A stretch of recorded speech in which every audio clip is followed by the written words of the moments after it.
Ketua Perangkawan Datuk Seri Dr. Muhammad Uzir Mahidin dalam satu kenyataan memaklumkan aktiviti penggunaan teknologi digital bakal berkembang ekoran pelaksanaan Perintah Kawalan Pergerakan PKP sejak Mac lalu. Teknologi maklumat dan komunikasi ialah alat perkongsian maklumat yang berpotensi untuk meningkatkan kualiti pendidikan, ekonomi, politik dan juga masyarakat, sama ada ia digunakan secara formal atau tidak formal. Walau bagaimanapun, terdapat juga kesan negatif kepada pengguna dan ia terpulang kepada pengguna sama ada digunakan untuk perkhidmatan yang bermanfaat atau berbahaya. Sederhananya, teknologi digunakan untuk menyampaikan informasi dan melibatkan komunikasi antara dua pihak. Objektif kajian ini adalah untuk mengenal pasti sejauh mana teknologi maklumat dan komunikasi dapat menjadi pencetus kesepaduan nasional dalam masyarakat majmuk di Malaysia. Yang kedua, untuk menganalisis penggunaan teknologi maklumat mengikut peredaran norma baharu sama ada diaplikasikan sebaiknya atau sebaliknya. Dan yang ketiga, untuk mengenal pasti keberkesanan dan kebaikan teknologi maklumat semasa pandemik dalam kalangan masyarakat majmuk. Seterusnya, metodologi kajian. Metodologi kajian bagi penulisan ini adalah dengan menggunakan kaedah kualitatif. Hal ini boleh dilihat melalui pengumpulan maklumat-maklumat yang berkaitan penulisan yang diperoleh dari pelbagai laman sesawang, keratan akhbar, berita terkini dan sebagainya. Suratan kajian yang pertama ialah teknologi komunikasi dan maklumat Malaysia. Teknologi adalah sarana yang digunakan untuk menyediakan barang yang diperlukan untuk kelangsungan hidup dan kesenangan masyarakat. Teknologi ini digunakan sebagai cara untuk mempercepatkan dan mengurangi penggunaan tenaga manusia. Komunikasi pula ialah satu proses di mana penyampaian pesan disalurkan dari satu pihak kepada pihak yang lain supaya wujud pengaruh bersama antara keduanya. Dalam masyarakat yang sepenuhnya digital, masyarakat Malaysia boleh mendapatkan pengalaman yang lancar dalam semua aktiviti mereka, mulai dari perbankan hingga hiburan, dari pengangkutan hingga percutian, dari perdagangan hingga merawat kesihatan, dan dari kehidupan profesional hingga kehidupan pribadi. Data dan informasi yang mengalir melalui sentuhan hujung jari membuatkan hidup masyarakat lebih mudah tanpa sebarang halangan. Justru, Majlis Keselamatan Negara MKN menyediakan laman web rasmi MKN seperti Facebook rasmi, Telegram rasmi dan Instagram rasmi. Maklumat terkini mengenai COVID-19 akan dimuat naik dan dikemaski pada bila-bila masa kerana ia boleh didapati di Telegram MKN. Sekiranya maklumat yang tidak betul disebarkan, MKN akan segera melakukan penafian untuk maklumat yang tidak betul. Beginilah cara masyarakat mengetahui maklumat itu palsu atau benar. Kedua adalah persepsi pengguna internet di Malaysia semasa pandemik COVID-19. Menurut Hakim, dalam artikel beliau mengatakan bahawa internet dipandang sebagai alat komunikasi yang mempercepat, mempermudah komunikasi dan memperoleh berbagai informasi. Sejak merebaknya COVID-19 pada awal tahun 2020, orang-orang telah hidup dalam lingkungan yang berubah. Dalam beberapa tahun terakhir, perkembangan komunikasi, teknologi informasi dan pemasaran telah membawa perubahan pada cara pengguna internet membeli produk dan layanan tertentu. Jadi tidak hairanlah untuk melihat lonjakan permintaan untuk maklumat COVID-19 berbanding zaman pra-pandemik. Meningkatnya permintaan informasi COVID-19 menyebabkan banyak pihak menyebar informasi yang tidak tepat tentang COVID-19, terutama secara talian. Hal ini berdampak langsung pada keselamatan masyarakat serta kesihatan mental dan fizikal mereka. Agensi kerajaan telah melahirkan saluran rasmi di Telegram, Twitter, Facebook dan Instagram serta laman web rasmi kerajaan. Laman yang paling aktif dan terdapat banyak kunjungan daripada masyarakat adalah laman MKN itu sendiri. Untuk maklumat yang sahih dan benar, ini juga berikutan fakta bahawa terdapat banyak berita palsu mengenai pandemik COVID-19 dalam beberapa bulan kebelakangan ini. Jadi, masyarakat akan mendapat berita yang benar dan sahih yang dijadikan sandaran maklumat yang boleh digunakan sepanjang PKP berlangsung. Contohnya seperti menyalurkan maklumat mengenai jumlah terkini pesakit COVID-19, perubahan Standard Operation Procedure, SOP dan lain-lain. Untuk platform media massa, penting untuk membuat pengumuman rutin di televisyen, radio dan di surat khabar serta majalah. Pengumuman ini dimaksudkan untuk membantu masyarakat tetap tenang dan mematuhi setiap perintah. Seterusnya, saya akan membentangkan kebaikan dan keburukan teknologi maklumat dan komunikasi terhadap golongan majmuk semasa pandemik COVID-19. Teknologi maklumat dan komunikasi sememangnya penting dalam kehidupan seorang, bukan sahaja golongan muda, malah semua generasi yang terlibat. Namun, dalam semua perkara, pasti ada kebaikan dan keburukannya yang tersendiri, termasuklah teknologi maklumat dan komunikasi. Perkara baik mestilah kita dahulukan, maka saya akan mulakan hujah saya dengan kebaikan teknologi maklumat dan komunikasi terhadap masyarakat majmuk semasa pandemik.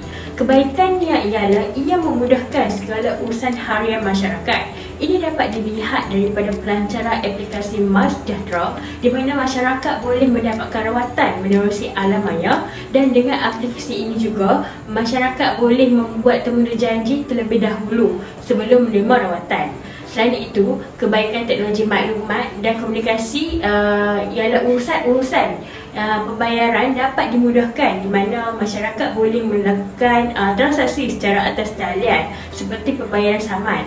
Ini adalah salah satu alternatif yang telah dilakukan oleh kerajaan bagi mengurangkan risiko jangkitan COVID-19. Seterusnya, keburukan teknologi maklumat dan komunikasi terhadap masyarakat majmuk semasa pandemik COVID-19. Keburukannya ialah penapisan maklumat cyber yang sukar. Ini kerana peningkatan masyarakat dalam menggunakan teknologi maklumat dan komunikasi membuatkan penapisan maklumat cyber menjadi lebih sukar. Ini dapat dilihat melalui peningkatan berita-berita palsu yang berkaitan COVID-19 seperti jumlah kematian, jumlah harian kes dan situasi semasa negara sewaktu pandemik COVID-19. Seterusnya, penggunaan media sosial dan aplikasi atas talian ketika pandemik COVID-19 di Malaysia. Peningkatan aplikasi online dan platform media sosial telah membuat masyarakat masa lebih terhubung dan bahagia. Namun, perkembangan ini berdampak negatif pada warga virtual, terutama mereka yang menggunakan platform secara tidak benar dan melanggar hukum. Ini termasuk buli cyber, menyebar informasi palsu, fitnah dan penipuan transaksi online. Menurut laporan antara Januari dan Jun 2020, sebanyak 11,235 aduan berkaitan media baru yang telah didaftar berkaitan penggunaan perjudian dan talian, promosi pelacuran, pelanggaran hak cipta, pemalsuan, pornografi serta ucapan benci dan lain-lain. Secara amnya, kes penipuan dalam talian, buli cyber dan berita palsu dan menghasut diperhatikan mendominasi jenayah cyber di seluruh PKP berlangsung, yang menyaksikan peningkatan dalam laporan mengenai ketiga-tiga bentuk jenayah ini, iaitu buli cyber, berita palsu, hasutan, maklumat dan penipuan atas talian. Sebagai contoh, semasa pandemik COVID-19, buli cyber telah menyasarkan lebih ramai orang yang positif COVID-19, terutama mereka yang pernah melakukan perjalanan dari lokasi berisiko tinggi pada masa lalu. Mereka telah menjadi sasaran pembuli cyber dengan menghasut perkauman, kebencian di media sosial dan menyasarkan masyarakat Cina dan Asia.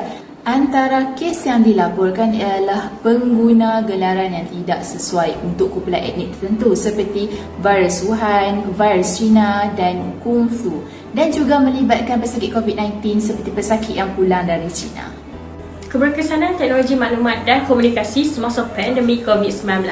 Kerajaan Malaysia telah melaksanakan pelbagai langkah bagi memutuskan rantaian COVID-19 melalui teknologi maklumat dan komunikasi. Ini kerana terdapat pelbagai medium teknologi maklumat dan komunikasi yang telah digunakan oleh kerajaan untuk menyampaikan maklumat-maklumat penting kepada masyarakat Malaysia. Keberkesanan teknologi maklumat dan komunikasi dapat dibuktikan lagi dengan meraih pujian daripada negara jiran iaitu Indonesia. Selain itu, keberkesanan teknologi maklumat dan komunikasi dapat dilihat dengan jumlah bilangan masyarakat yang mendaftar aplikasi MySejahtera semasa awal pelancaran. Menurut Datuk Ismail Sabri Yaakobs, beliau memberitahu bahawa pada awal pelancaran aplikasi tersebut terdapat seramai 770,216 orang telah mendaftar bagi menggunakan aplikasi ini, dan sekarang majoriti semua masyarakat Malaysia mempunyai aplikasi tersebut di dalam telefon pintar mereka. Untuk pengetahuan, MySejahtera ialah salah satu aplikasi yang telah direka oleh kerajaan Malaysia sendiri bagi membolehkan masyarakat umum membuat penilaian risiko dan penilaian kesihatan kendiri terhadap COVID-19. Ia juga memberi panduan mengenai tindakan yang perlu dilakukan sekiranya mempunyai risiko jangkitan. Sekian, dan itu sahaja daripada saya. Terima kasih. Seterusnya, video ini diteruskan lagi dengan pembentangan berkaitan dapatan dan perbincangan mengenai tajuk utama kertas kajian ini. Dapatan yang pertama ialah peranan aplikasi teknologi komunikasi dalam rumah baharu. Seperti yang kita telah sedia maklum, komunikasi merupakan asas yang sangat penting untuk menyampaikan sesuatu maklumat di antara individu dengan individu yang lain.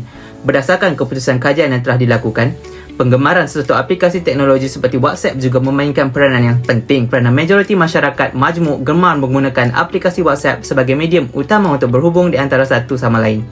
Justru itu, setiap lapisan masyarakat haruslah mempunyai pengetahuan asas tentang penguasaan aplikasi teknologi agar maklumat dapat dihantar dan diterima secara baik oleh semua pengguna.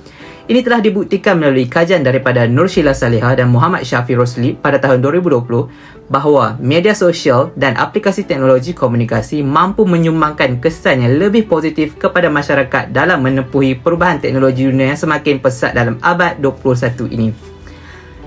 Dapatan yang kedua ialah ledakan teknologi mudahkan penyebaran maklumat berkaitan COVID-19. Tidak disangka lagi bahawa kewujudan teknologi pada masa kini dapat memudahkan lagi proses penyebaran maklumat berkaitan penularan wabak COVID-19 kepada masyarakat majmuk. Melalui sebuah kajian yang telah dilakukan oleh Syahrudin Ismaili, Halimatun Saadia, Arifini dan Zulhilmi Abdullah pada 2020, pengguna media sosial telah menyaksikan pertambahan secara mendadak iaitu berlaku peningkatan melebihi 8% sejak April 2019 iaitu sebanyak 3.81 bilion pada April 2020 seluruh dunia. Dengan ini, setiap individu perlulah mendapatkan maklumat melalui saluran yang telah terbukti kesahihannya. Sebagai contoh, KKM telah menubuhkan saluran rasmi iaitu Telegram serta Facebook di mana setiap kemas kini berkaitan kes COVID-19 akan dimuat naik di dalam saluran tersebut tanpa ada sebarang keraguan daripada ramai pihak. Selain itu, ledakan teknologi ini jugalah berpunca daripada segelintir masyarakat yang peka serta arif menggunakan teknologi yang sedia ada dan mampu memberikan tunjuk ajar kepada masyarakat majmuk tentang cara penggunaan serta pencarian maklumat dengan betul. Akhlak yang mulia dan kesopanan semasa berinteraksi sesama sendiri adalah sangat penting kerana itu merupakan langkah utama untuk menjaga perhubungan sesama manusia. Dapatan yang ketiga ialah lonjakan digital dalam pendidikan ketika pandemik. Penularan wabak COVID-19 telah melumpuhkan seluruh sektor di negara ini terutamanya sektor pendidikan. Salah satu alternatif yang telah diambil oleh KPM dan KPT adalah dengan melaksanakan polisi di mana setiap kelas adalah secara di atas talian iaitu mewajibkan setiap pengajar dan pelajar mempunyai penguasaan terhadap teknologi itu sendiri. Memetik kata-kata daripada Prof. Madya Dr. Fariza pada tahun 2021, beliau menyatakan tidak semua pensyarah mahir menggunakan teknologi digital untuk mengadakan kelas secara di atas talian bersama pelajar. Sejurus dengan hal demikian, keterlibatan pensyarah atau individu yang lebih peka dalam penggunaan teknologi digital ini amatlah diperlukan bagi memberikan pencerahan terhadap cara penggunaan teknologi yang betul. Selain itu, penglibatan para pelajar secara aktif sewaktu kelas amatlah penting agar para pengajar dapat menyampaikan ilmu dengan lebih berkesan. Hal ini sangatlah penting supaya proses penyampaian ilmu sentiasa berlangsung demi melahirkan masyarakat yang hebat dari segi intelektual serta peka terhadap perubahan yang mendadak ini. Ibu bapa secara khususnya perlulah memainkan peranan dengan sentiasa berhubung dengan tenaga pengajar untuk mengikuti perkembangan terkini dalam prestasi pendidikan anak mereka melalui medium aplikasi teknologi seperti WhatsApp dan Telegram. Hal ini juga secara tidak langsung akan melahirkan komuniti yang saling menghormati di antara satu sama lain. Kemajuan teknologi maklumat masa kini wajar dimanfaatkan dengan sebaiknya, terutama untuk menyampaikan mesej yang dapat menyemai perpaduan antara kaum di Malaysia agar rakyat negara dapat hidup dengan aman dan harmoni. Namun begitu, perkembangan teknologi maklumat ini juga menyebabkan banyak berita palsu dan kurang tepat daripada berita yang bukan sahih dan menyentuh sensitiviti kaum yang telah mempengaruhi rakyat serta orang ramai untuk memecah belahkan perpaduan antara kaum di sebuah negara. Kebanyakan masyarakat pada hari ini terlalu taksub dengan paparan skrin telefon menyebabkan mereka terlupa bagaimana cara untuk membuat penilaian antara baik atau yang buruk sesuatu perkara yang tersebar di alam maya. Kebebasan itu perlu dipimpin dengan undang-undang bagi mendidik setiap masyarakat. Setiap usaha bagi memecah belahkan kaum melalui isu perkamuan perlu dibentikan. Walau bagaimanapun, punca kepada ketegangan antara sebuah kaum di sebuah negara adalah kerana kurangnya komunikasi berkualiti antara masyarakat. Sebagai contoh, komunikasi di talian seperti WhatsApp dan Facebook membuatkan kita kurang bersemuka dengan seseorang itu. Itu yang membuatkan kita tidak memboleh mengekspresikan emosi kita kepada teman atau orang lain. Namun begitu, kita tidak boleh salahkan teknologi semata-mata kerana ia terus berkembang mengikuti peredaran zaman. Tetapi manusia pada kali ini gagal mengimbangi dalam kehidupan harian mereka. Ketika dunia masih dilanda krisis pandemik COVID-19, masyarakat kecewa kerana pelbagai aktiviti yang sebelum ini tidak dapat dilaksanakan, terutama apabila PKP dilaksanakan. Situasi bencana COVID-19 telah menjejaskan seluruh dunia termasuk Malaysia. Walau bagaimanapun, aktiviti rakyat sesebuah negara boleh diperbaiki dan diaktifkan dengan penjanaan aktiviti dalam rumah semasa waktu krisis dengan menggunakan perkakasan mudah alih mereka dan juga kemudahan jalinan rangkaian tanpa bayar. Ini kerana hampir setiap orang mempunyai telefon pintar mereka sendiri tanpa memerlukan pembelian perkakasan tambahan. Untuk pembelajaran, setiap pelajar menggunakan pelbagai aplikasi dalam perkakas mudah alih mereka untuk menghadiri kelas secara almaya. Perkakas seperti tablet, komputer mudah alih juga merupakan perkakas penting untuk setiap pelajar, bukan sahaja di institusi, malah pada peringkat sekolah. Perkakas ini bukan sahaja membuatkan seluruh pelajar itu menghadiri kelas secara maya, ia juga dapat menyiapkan tugasan yang diberi oleh guru mereka maupun pensyarah mereka. Rakyat juga dapat manfaatkan dengan menggunakan teknologi atau platform sumber terbuka menerusi perkakasan mudah alih untuk membaca dan mendapat pengetahuan baru semasa waktu wabak COVID-19 dengan menggunakan pergerakan di luar rumah dan meluangkan masa dengan lebih efektif. Justru itu adalah amat penting menerusi penjanaan aktiviti rakyat menerusi penggunaan teknologi mudah alih mereka sendiri dapat dimanfaatkan sepenuhnya sewaktu PKP sebagai cara pengisian masa yang lebih efektif dan kualiti. Terima kasih. Seterusnya, pelbagai cadangan telah diceritakan bagi menjadikan teknologi maklumat dan komunikasi dapat memberikan impak yang positif kepada penggunanya. Antaranya, penguatkuasaan Seksyen 233 Akta Komunikasi dan Multimedia 1998. Akta ini adalah untuk memastikan prinsip asas seperti kejelasan dan ketulusan, menggalakkan persaingan dan kawal sediakan diri. Walaupun wujudnya akta ini, isu berita palsu masih terjadi. Hal ini kerana walaupun sesuatu akta itu digubal, tetapi tidak diambil peduli oleh rakyat, tiada gunanya juga. Di dalam surah Al-A'raf, Allah berfirman, baginya manusia ada malaikat-malaikat yang selalu menjaganya bergiliran dari depan dan belakangnya. Mereka menjaganya atas perintah Allah. Sesungguhnya Allah tidak akan mengubah keadaan suatu kaum sebelum mereka mengubah keadaan diri mereka sendiri. Dan apabila Allah mengkehendaki keburukan terhadap suatu kaum, maka tak ada yang dapat menolaknya dan tidak ada pelindung bagi mereka selain Dia. Seterusnya, kerajaan juga boleh mengadakan lebih banyak kempen mengenai betapa besarnya impak sesuatu berita itu kepada masyarakat majmuk di Malaysia. Hal ini kerana pada hari ini, isu sensitif seperti isu perkauman kerap kali dibangkitkan. Datuk Seri Hamzah Zainuddin mengatakan bahawa sama ada Melayu, Cina, India atau apa bangsa sekalipun, jika kamu pangkat besar, pangkat bawah atau sesiapa sahaja, kalau kena, dia akan menyebabkan bersangkut paut dan menjadi satu isu yang besar. Kepada Awani, bagi mengulas isu perpaduan yang wujud pada ketika itu. Akhir sekali, kesedaran mengenai betapa pentingnya penggunaan teknologi dalam proses pengajaran dan pembelajaran juga sangat penting. Jika teknologi maklumat dan komunikasi ini tidak digunakan sebaiknya, isu seperti pelajar mengkritik tenaga pengajar di media sosial semakin berleluasa oleh kerana segalanya dihujung-jai mereka. Kesimpulannya, pembangunan teknologi maklumat dan komunikasi sememangnya memberikan impak yang mendalam kepada kehidupan masa kini. Walau bagaimanapun, perkara ini bergantung kepada bagaimana ia digerakkan. Hal ini kerana penggunaan teknologi tanpa had untuk kepentingan peribadi, organisasi dan politik di seluruh dunia boleh memberi kesan buruk. Namun, jika pengguna teknologi maklumat ini memanfaatkan teknologi ini sebagai tempat yang baik untuk mencari sumber maklumat dan menyampaikan berita benar, ini akan memberikan manfaat. Oleh itu, masyarakat majmuk masa kini pasti dapat melengkapkan diri dengan pelbagai jenis ilmu dan kemahiran dan seterusnya mampu memajukan peradaban manusia di dunia ini, terutamanya di Malaysia. asas yang sangat penting untuk menyampaikan sesuatu Badu badu badu badu badu badu badu badu badu badu badu badu badu badu